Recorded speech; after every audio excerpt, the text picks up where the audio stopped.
Bernstein Show. Here's Ed. Hey, welcome to our show. You know we have an election coming up, and we have a primary election that's coming up real soon.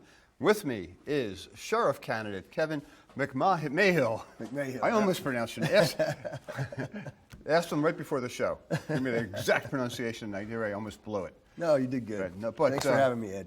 No, hey, you've been just a staple in our community for years as under sheriff. Worked your way up from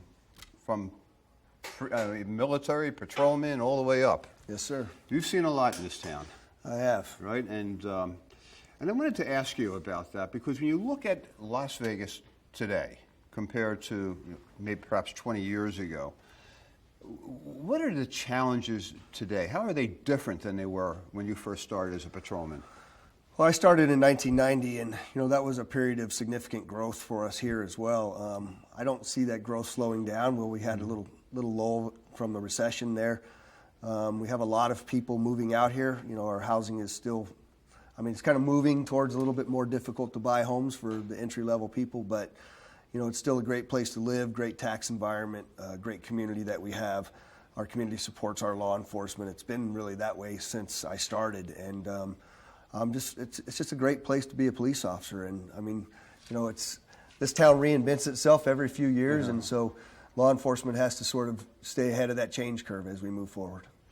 Let's talk a little bit about you. How did you get involved in law enforcement? Why did you get involved? Where did you grow up? Yeah, so I grew up in Denver, Colorado. My dad was a Denver firefighter, and I wasn't the best kid in the whole world, and so I got shipped off to the military. I went to the United States Army for 3 years and served 2 of that in Korea.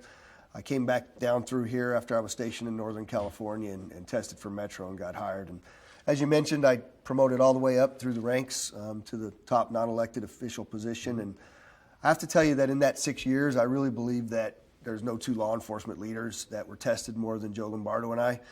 And I can take you all the way back to the Bunkerville incident with the cows and the Bundys. You remember that big standoff between BLM and them. And I don't know how we got out of there without a single shot being fired or a person losing their life over cows, but I'm glad we did it. And then very quickly thereafter that, you remember 2 people came down and assassinated our two officers sitting at CC's Pizza on Ellis, Allen and Igor, and then went next door to the Walmart and shot and killed a civilian before we went in there and took care of that. And I managed that incident. And I don't have to talk about 1 October because everybody knows what happened in 1 October, but what's really interesting about that is aside from the 58 people that died, people forget that 422 other people were shot with an AR-15. And the grievous damage that an AR-15 does to the human body, and the fact that 422 people survived that is a real testament to, our first responder community. And then we, of course, were tested with COVID. 5 of our officers have died. 1 civilian has died. It's a really tough challenge to get your people to go to work while the rest of the place is shut down. And then, of course, the summer of unrest and leading through all that, and that Shea Michelanis got shot and paralyzed during that event. And I think we handled that as well as anybody in the country, no doubt about it. So that's just a little picture of what we went through in that 6 years. No question. We went through some major ups and some horrible downs. But as we sit here today, when you're looking forward, what do you see? Well, I see a community, like I said, that supports the police department and wants us to do really, really well. I think Joe's done a good job in the 8 years of being the sheriff. But I also believe that we have a responsibility. When you look at what happened in Minneapolis with the kneeling by the officer on George Floyd's neck for 9.5 minutes, that's just murder. But so when that happens, what happens at Metro? To the rank and file. Are you guys angry about that? 100%.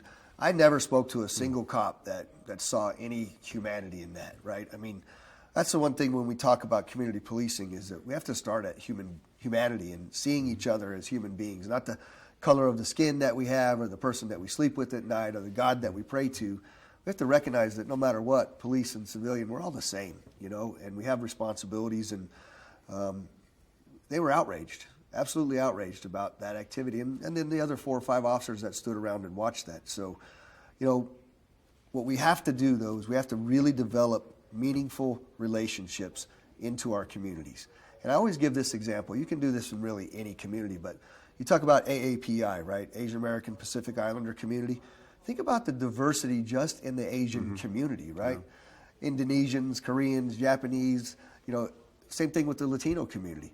And each of those communities, we can't look at them as a whole because they all have different sets of values and different ways that they were brought up. And so we really need to drive ourselves even further into developing relationships with people from very specific countries so that we develop that trust and that relationship, which is what makes Metro great. And you've been working very diligently in that area. Yes, sir. With the community. Why don't you talk about some of the things you've done with diversity in the community? Yeah, so I had the fortune of being the captain in West Las Vegas at Bolden Area Command. Which is probably one of the toughest commands in the city. Not anymore.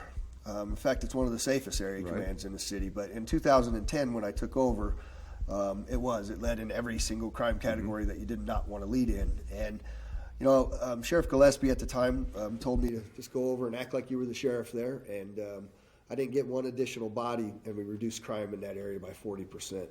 So much so that has continued over there that we didn't have a single officer-involved shooting in the African-American community in 1 year, nor did we have a homicide in that particular area in 1 year.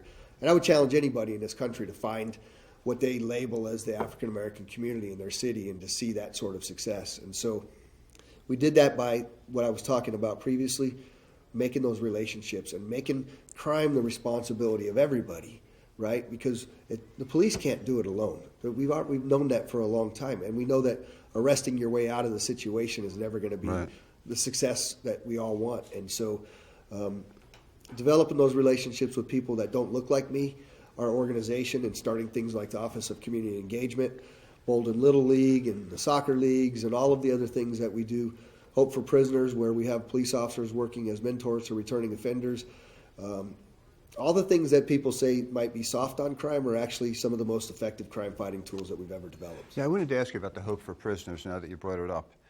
It's a program where you take former prisoners, people convicted of felonies, and then we work with them. You have a program along with some community activists that you're rehabbing these. When I say rehab, you find them jobs, you work with them, you support them to get them to avoid them getting back into recidivism rates and back into prison.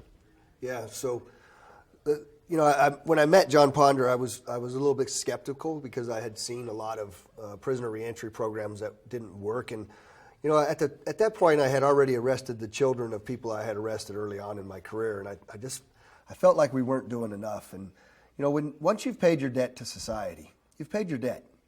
So don't we have a responsibility as a community, as a police department, to give those people an opportunity to come back and be meaningful citizens that pay taxes and raise their families? We're and stupid if we don't, Right. right? It just makes sense, right? Yeah. And so. But what we were doing was that people would be released from prison and they would come back out and they had no hope, no opportunity to get a meaningful wage-paying job for certain. Lucky to get an identification card or any job whatsoever. And so oftentimes they would reoffend and they go right back into the system. So we developed this program, and I asked police officers to work as mentors to these returning offenders. And it didn't go over so well at the very, very beginning, to be honest with you, Ed. But now, today, Metro has more volunteers than we're able to put through that program. And the most important part of that is that 90+% of those people never reoffend again. And we put thousands of people through that. Say that one more time because it's an unbelievable statistic. Yeah, over 90% of those people never return to prison.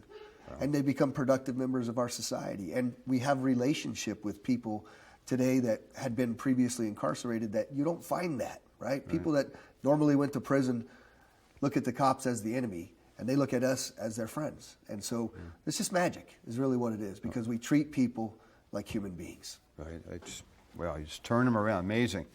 Are we having difficulty hiring police? And if so, is it only in Las Vegas or is it everywhere? Well, I believe we're about 275 positions down at Metro right now. We are struggling with recruiting like so many other people are, but we're not nearly as bad as some of these other places. When you look at places like Portland and Seattle, they're down almost 50% of their actual, workforce, and they're offering these major incentives for people to come through the door, but they don't want to come. And I attribute a lot of that to the fact that during the summer of unrest after George Floyd, police chiefs and politicians sort of turned their back on the people that were out there doing the work. And we're very fortunate here that did not happen. We managed it much differently than other people did. We protected people's First Amendment right to go out and protest against what was a heinous act by a police officer in Minneapolis. But when it turned to rioting, that's not a First Amendment protected activity, and we took care of business when that happened. And so back to your question on the recruiting is, a lot of police agencies are going to all of those other cities to try to recruit those officers from out of there, and we've done that as well. I don't know that we've had great success with that, and so I'm more focused in on building many of the people that we have here in this community, bridging that gap between the 18 to 21 year age where sometimes they go off and do some things that might disqualify them. So that's part of the reason we brought our cadet program back. And we have a lot of really exceptional homegrown people. We just have to sell Metro a little bit better to them, and I think we're going to be just fine. What do you look for in an ideal metropolitan police person? Well, I don't know that there's really an ideal person. Early on when I hired on, if you weren't in the military, you were pretty much frowned upon. That was kind of the way to go. Right. Education became much more important as we went on, and it certainly became one of the requirements to promote up through the ranks. I think people from all walks of life, people from diverse backgrounds, can really bring a lot to any policing organization. When you look at the diversity of the organization versus the diversity of the population, we're still close on the African American, but we need to do better. We're fairly far off on the Hispanic population. As you know, our Hispanic population is rapidly becoming the majority here in our town. The school district is over 51% Hispanic, and so we've got to do better at looking at that particular community. But also, if we're going to be honest, I think the biggest one that we're the furthest away from is the male to female ratio. And, my wife was a deputy chief at Metro. She's since retired. Women bring a completely different perspective to law enforcement, and I think it's been a good perspective, and it's something that it's been a male-dominated profession for a very long time, but all the time that we do this, we get better and better. In fact, today we have a Sikh that works for Metro that wears a turban. And in my day, as a young patrol officer, they would have never even got through the door. And so we're opening doors to people that would have never considered this profession. It used to be, I don't care what the profession was, doctors, police officers, it was always difficult to recruit people into Las Vegas because, it was Las Vegas. People had this false, conception of what Las Vegas was, misinterpretation. But that's no longer, I would think it's if anything, it's more of a positive. I think so too. Right. I mean, with the addition of the Knights and how they bring us back together, I mean, that was one of the best things that we ever saw. Let's talk about that for a minute. Let's talk amazing. About October 1st. Yeah. Okay, October 1st happened. What were you doing that day? My wife and I had actually taken our children down for one of the first times to go see a show at the Luxor right next door. Oh. And I had just left and was tucking my kids back into bed when, as the undersheriff, obviously I get notified right away on anything. And so I turned the radio on, I put my uniform on, I was listening to the shots being fired, and I ran Code 3 down to the command post. And I ran that event for many, many hours and days after that. Joe and I obviously had a lot of local, national, international media, but we were also dealing with the fact that 58 people died. And really the most difficult part of that at the time was, HIPAA was still a big deal that hospitals didn't want to provide what was happening to people. And so we would, go through a 20-hour day, get a couple hours of sleep and come back. And the numbers of injured and the numbers of dead just kept increasing. And it was like living a nightmare, really, for a couple of days. Yeah. And then we had to set up, family reconciliation centers, and, because people were coming to find their loved ones from all throughout, literally the world, because we had, people from so many different countries. I can tell you we've done this 1 October presentation all over the world to get other agencies prepared for an event of that magnitude.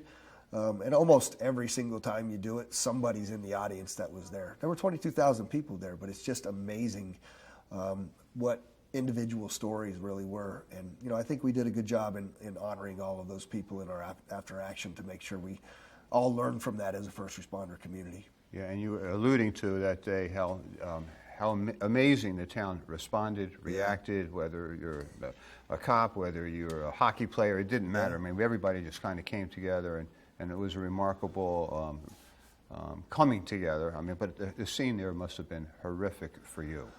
It's something I'll never unsee. It's something we can maybe talk about as well when you talk about what this cumulative trauma looks like and a number of other things and some of my plans for Let's taking Metro talk forward. about that, because I read in the paper recently, Metro is doing a facility where to train for all kinds of incidents, whether October 1 type of things, whether hostage taking. I mean, you tell me, what is the facility and what's it going to look like? Yeah, so there's a real grandiose vision for this. We're at the first steps of completing the first $25 million project. And Metro's not allowed to own any property, so we had to get creative in how we were doing this. The foundation is actually building it for us. We leased the old North Las Vegas range from the city of North Las Vegas for $1 a year for 90 years. And what we're doing is we're building a facility.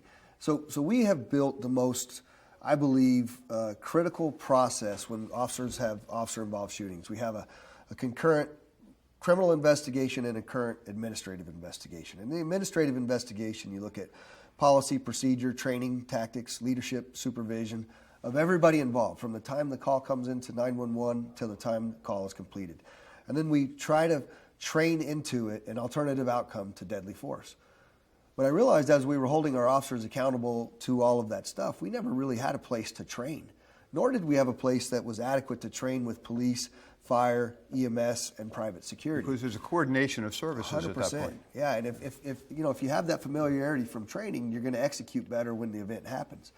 And so these two buildings, the first one is more of a administrative type building where we have mat rooms and virtual training and a bunch of other types of fitness training, that kind of stuff. The second building will have movable walls, because I'll give you this example. If we were to use this studio and let the cops come in and train here one time, the studio is going to be the same thing they come in the next time. So there's no surprise as they come through that door. So it's multiple level. You can drive cars into it, fire trucks into it. It's going to be literally a ground. Almost like creating a movie set where you can Really? change the set at will. And the best simunitions that you can buy so that you really know when you've made a mistake and how you can do better, and the most realistic training that we will ever have been able to provide in the history of Metro. And I'm looking forward to it so much because it's going to be a game changer for us.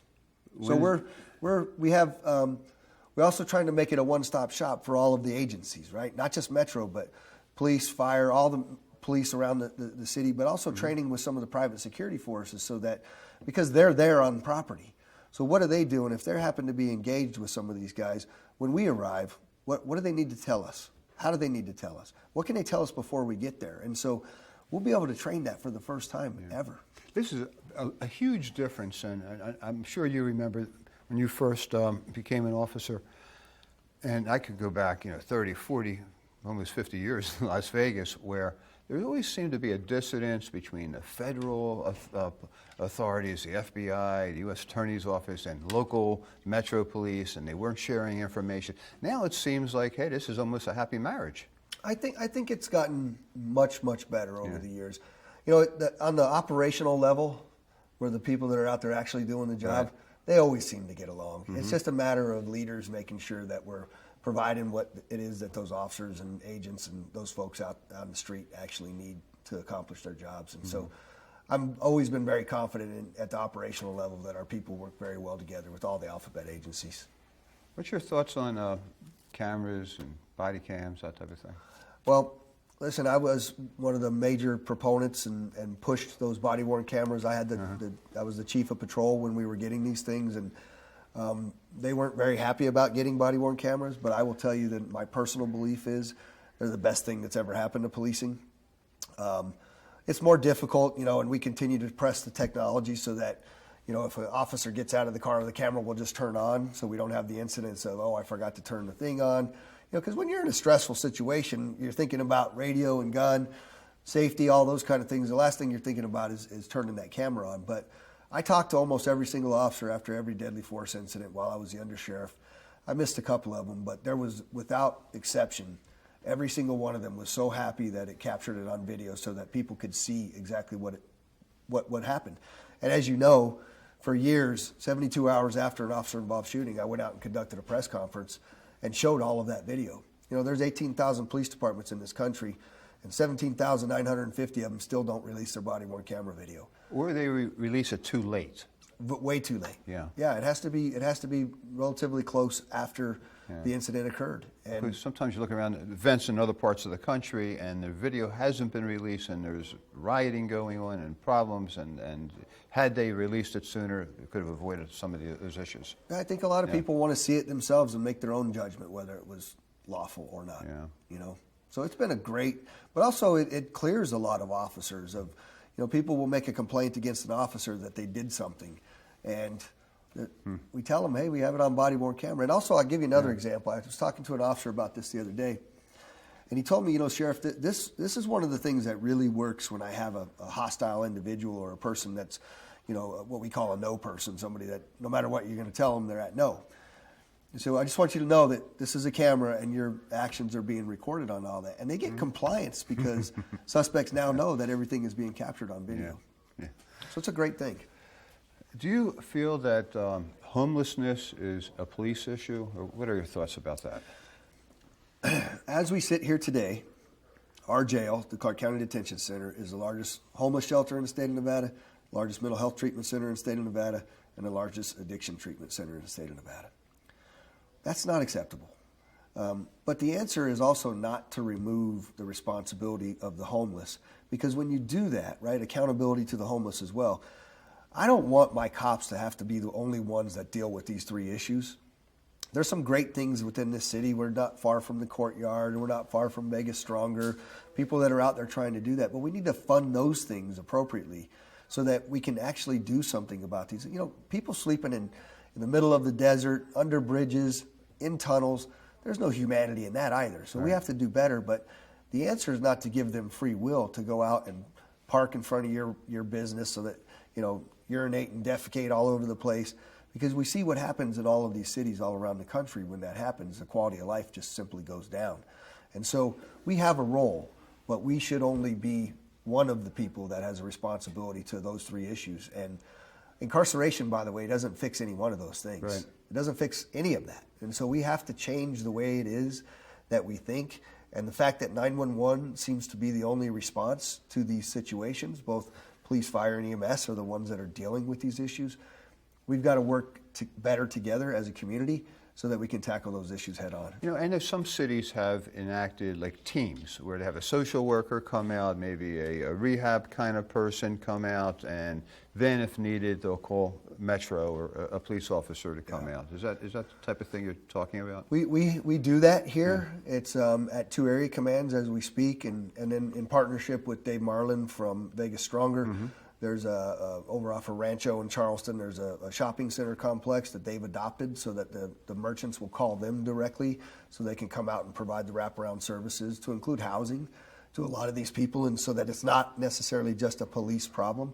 So all of that. We also have teams that go out with licensed clinical social workers, mental health professionals, nurse practitioners, paramedics, and try to go out and deal with the most chronic issues that we have in a mental health issue as well. So when we've dealt with an individual 2, 3, 4, 5 times, these teams will go out and try to intercept and provide wraparound services so that we don't end up in one of these places where force is being used. I want to talk about post-COVID, or Yeah. COVID and in post-COVID, because it seems to me, Kevin, that people are just meaner today than they were 2 years ago. I attribute a lot of it to COVID and some of the, you know, reflections of what COVID has caused. I don't know. Is it affected crime? Has it affected police work? What are you saying? That's a really great observation. And, you know, from a personal perspective, I completely agree with you. From a professional perspective, you know, when we reopened that strip, crime was out of control on the strip. And we had lost a little bit of control there, and it took us weeks to get it back. A tourist that was killed on one of the bridges going across the strip the other day, right? Yeah, he was a police officer in another jurisdiction. Right. And so, you know, we have to, I think technology is going to help a lot with some of this as well, as far as our ability to see things that we wouldn't normally see from a police car. But also, I think you're right. I think there's a new sort of attitude towards the government. I think our country is so polarized on, you know, between left and right. And those are the people that people listen to without realizing that the vast majority of us are sort of more centric than that, and most of us really do care about people. And so I think we need to tap into those veins and celebrate those kinds of things so that we're not finding ourselves so polarized and so at odds with one another. I mean, it's too bad that we can't be on the opposite sides of a position and still sit down and treat each other like human beings. That's what today. it's all about. But during COVID, it seemed like we had less tourists here, we had less cars driving. I assume that maybe the crime went down automatically because everybody was staying home. But then people lost jobs, unemployment went up, and then the result of that is something you have to deal with. Because people without a job, it's not a good thing for police work. And shuttered in, right? Yeah. Children that used Not to in school. go to school, that had the socialization that comes from that, and also for many of those that suffered abuse, now they're kept at home. So we did see a corresponding increase in the number of children being killed by their parents. That's a really sad statistic that came out of that. You used to get 2 or 3 of those a year, and I think we were at 10 or 12. That entire process was interesting because you might think that crime went down, but what's true is that while COVID was ongoing and so many people were left without a little bit of hope, crime didn't stop. The domestic situations yeah, may have gone in up. fact, it really exponentially increased as well. Yeah. When's the primary election, Kevin? June 14th. June 14th. Early voting is coming up next month, I believe, May right? 15th it starts, yeah. Wow. So you're excited about that. I know you're working hard. Yeah. Go out there and vote. We're still getting the mail-in ballots Yes, sir. and that type of thing, right? Yes, sir. So there's a lot of ways to vote here in Las Vegas. Make sure you get out and vote. Kevin McMahill, good luck running for sheriff. Good luck. You've been a man. great person in this community for a very long time, and I just want to say thank you for that. Oh, thank you. All you do.